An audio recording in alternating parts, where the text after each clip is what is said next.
दोस्तों, पाकिस्तान का सबसे बड़ा स्टेट बलूचिस्तान जल्द ही उससे अलग होने वाला है। भारत और पाकिस्तान के बीच जारी ताजा कॉन्फ्लिक्ट के बीच लाखों बलूच भारत सरकार से रिक्वेस्ट कर रहे हैं, गुहार लगा रहे हैं कि हमारी बस थोड़ी सी हेल्प कर दो, हम सिर्फ कुछ ही महीने में बलूचिस्तान को एक अलग कंट्री बना देंगे। 6 मई से 9 मई के दौरान जब पाकिस्तानी फौज भारत के हाथों जूते खा रही थी, ठीक उसी टाइम बहुत सारे बलूच नेताओं ने बलूचिस्तान की आजादी की घोषणा कर दी। बलूच जर्नलिस्ट मीर यार बलोच भारत से बोल रहे हैं कि हमें भारत में अपनी एक एम्बेसी खोलने दो।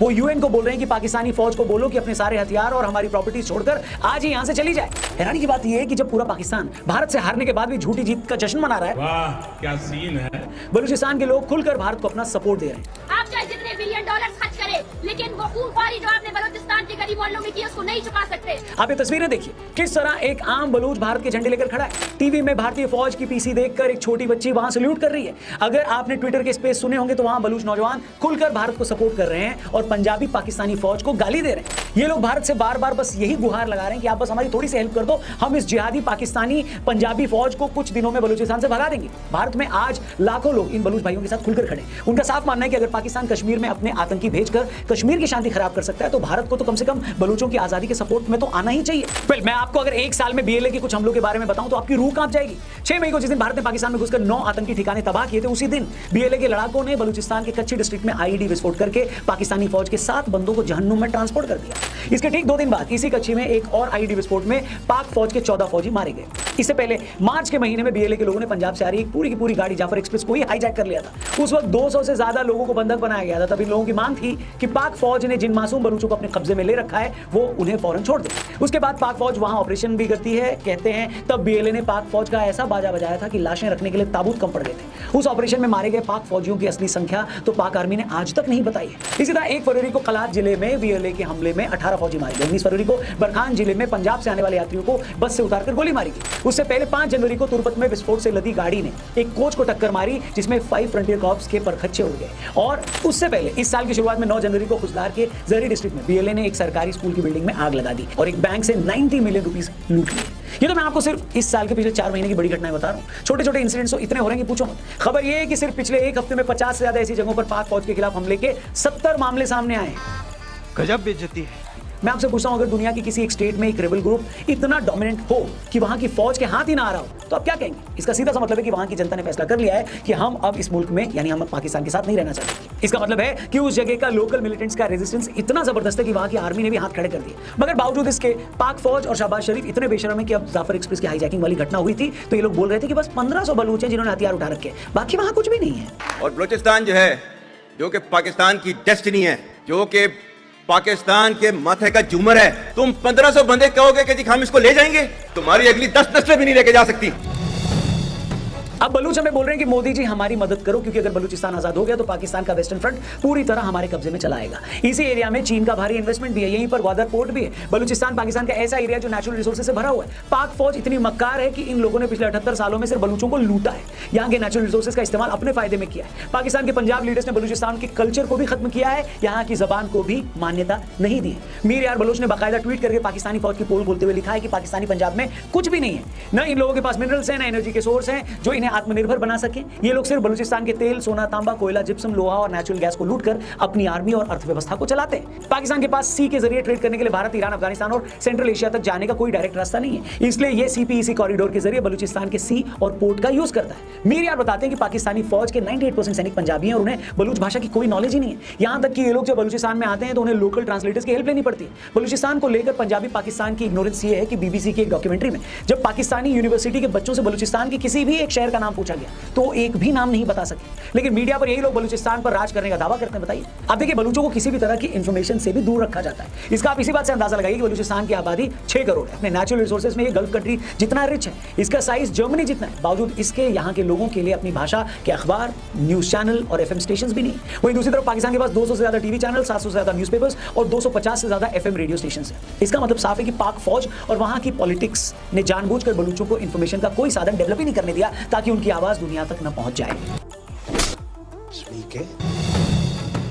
अब बलूचों का कहना है कि बलूचिस्तान के अंदर आज भी ऐसे बहुत सारे मंदिर हैं, शक्तिपीठ हैं, जो हिंदुओं के लिए खास मायने रखते हैं। ये ऐसे मंदिर हैं, ऐसी जगह हैं जिन्हें पाक फौज अभी भी बर्बाद करना चाहती है, लेकिन लोकल बलूच लोग इन्हें प्रोटेक्ट करते हैं। बलूचिस्तान में अभी भी 50,000 के आसपास हिंदू आबादी रहती है और बाकी पाकिस्तान के मुकाबले यहाँ पर इनके साथ भेदभाव भी कम ही होता है। बलूचों का कहना है कि अगर बलूचिस्तान एक अलग कंट्री बनता है तो भारत की हेल्प से हम यहाँ के हिंदू हेरिटेज को और अच्छे से प्रोटेक्ट कर पाएंगे। जो लोग नहीं जानते उन्हें बता दें, बलूचिस्तान पाकिस्तान का एक ऐसा स्टेट है जो हमेशा से प्राचीन हिंदू कल्चर और धर्म का एक इंपॉर्टेंट सेंटर रहा है।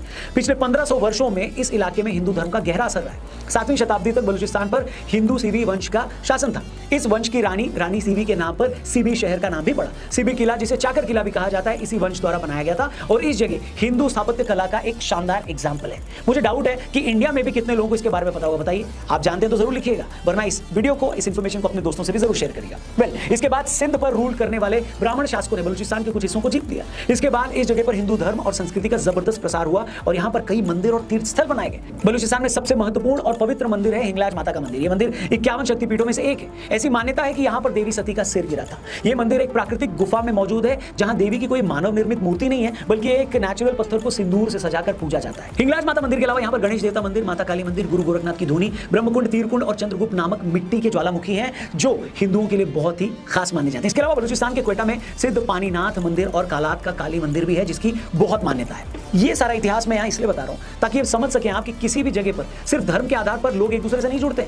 हर जगह का एक कल्चर, एक इतिहास भी होता है। पाकिस्तानी फौज को ये लगता है कि हम मुसलमान हैं, तुम मुसलमान हो, तो बस इसी बेस पर हमारे साथ चलना चाहिए। लेकिन यही पाकिस्तानी फौज बलूचियों, सिंधियों और पख्तूनों की संस्कृति की रिस्पेक्ट नहीं करती, उनकी जबान से नफरत करती है, उनके पहनावे से नफरत करती है, उनकी हिस्ट्री को समझती नहीं।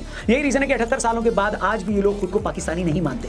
बहुत गहराई में ये लोग पाकिस्तान से ज्यादा भारत से कनेक्टेड फील करते हैं, क्योंकि ये अपनी जड़ों को, अपने रूट्स को समझते हैं। लेकिन पंजाबी पाकिस्तानी फौज नहीं समझती। सच तो ये है कि बलूची लोग कभी पाकिस्तान के साथ जाना भी नहीं चाहते थे, लेकिन पाकिस्तान ने जबरदस्ती इनको अपने साथ मिला लिया। आइए आपको इसकी हिस्ट्री भी बता देता हूं।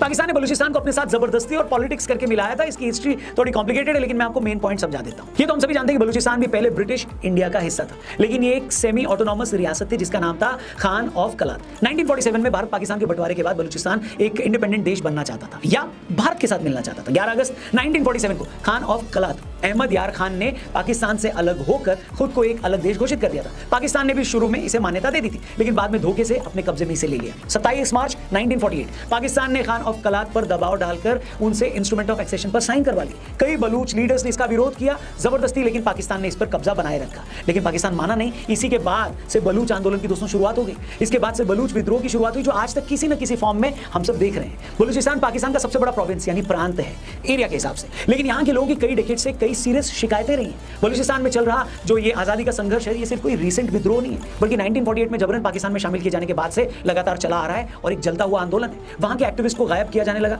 जो भी आजादी की बात करता था उसे रॉ या भारत का एजेंट बताया जाता था। लोगों को घर से उठा लिया गया, उन्हें टॉर्चर किया गया, गायब कर दिया गया, मार तक दिया गया। इसके बाद 1948 में बलूचिस्तान की आजादी के लिए प्रिंस अब्दुल करीम ने पहला आंदोलन किया। फिर इसी तरह के आंदोलन 1958, 62 और 1973 से 1977 तक कई बार हुए और हर बार ऐसे आंदोलनों को पाकिस्तान की सेना ने बेरहमी से कुचल दिया। 2005 में जब जनरल मुशर्रफ पाकिस्तान की सत्ता पर काबिज थे, उस टाइम पर बलूचों पर बड़े जुल्म ढाए गए। उस आंदोलन को इतनी बुरी तरह कुचलने की कोशिश की गई जितना आज तक कभी किसी आंदोलन को नहीं दबाया गया। आज भी बलूचिस्तान में Baloch Liberation Army, Baloch Republican Army, Balochistan Liberation Front, United Baloch Army जैसे बहुत सारे ग्रुप्स अपनी आजादी के लिए लगातार लड़ रहे हैं। इन लोगों में जज्बा बहुत है, मगर इन्हें चाहिए हेल्प। इसी मदद के लिए, इसी हेल्प के लिए भारत की तरफ देख रहे हैं। भारत सीधे तौर पर कहता रहा है कि वो बलूचिस्तान में चल रहे मिलिट्री ऑपरेशंस में कोई मदद नहीं करता, लेकिन बलूची चाहते हैं कि भारत मदद करे। वो पाकिस्तान को अपना दुश्मन मानते हैं, वो भारत को अपना दोस्त और बड़ा भाई मानते हैं। इसलिए जब रिसेंटली भारत और पाकिस्तान के बीच तनाव हुआ और भारत ने पाकिस्तान को पेलना शुरू किया, तो बलूचियों को बड़ी उम्मीद थी कि पाकिस्तान बुरी तरह रगड़ दिया जाएगा और इसके साथ ही उन्हें भी पाकिस्तान से आजादी मिलेगी। लेकिन उन्होंने अब भी ये उम्मीद नहीं छोड़ी है। बाकी आप लोग बताइए दोस्तों, क्या भारत को अपने ही इन बलूच भाइयों की हेल्प करनी चाहिए? दोस्तों नमस्कार, वीडियो पसंद आया हो तो लाइक और शेयर करें। ऐसी न्यूज़ देखने के लिए हमारे YouTube चैनल को सब्सक्राइब जरूर करें। धन्यवाद। जय